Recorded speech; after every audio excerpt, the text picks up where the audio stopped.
Went on today. So some of the country's top legal experts have predicted this conservative-leaning court could end up killing affirmative action. What kind of legal implications does this case have for the future? Here now, Fox News senior judicial analyst Judge Andrew Napolitano. Judge, great to see you. Allison, good to be with you. What is the significance of what's going on today? The significance of this case is it will either uphold a decision of the Supreme Court back in 2003, which permits state-owned schools to take race into account when they formulate their admissions policies, or it will change that law. If it upholds it, now this will happen all over the country, and people will lose opportunities to gain admission to schools owned by the state based on race.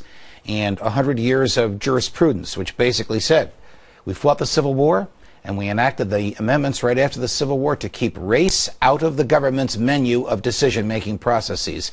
All of that history will be nullified with respect to admission to state-owned schools. On the other hand, I don't think the court would have decided to hear this case if it wasn't going to change the law, because it just ruled on it in 2003. It usually waits a very long time before it will reverse itself. So this will be, I think, a reversal from 8 years ago, and I think the majority of this court will say, you can't use race, you can't use gender, you couldn't not let her in because she's a woman, you can't use age, you can't use race. These are immutable characteristics of birth, and they have no place in our society for the state, not a private school, but for the state to be deciding who can take advantage of assets that the state owns. So do you think that Chief Justice Roberts, or just the justices as a whole, were looking for an opportunity to review their policy on this? You know, there's a lot of scuttlebutt in Washington, and Shannon knows this better than I, that Chief Justice Roberts is looking to redeem himself with traditionalists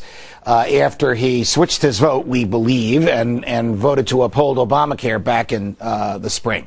But in fairness to the Chief Justice, the Supreme Court agreed to take this case long before it ruled on the Affordable Health Care Act back in the spring. But I do believe that there is now a majority on the court to say race is out of the question, one way or the other, whether it's benign or whether it's horrific. The government cannot use race to make a decision.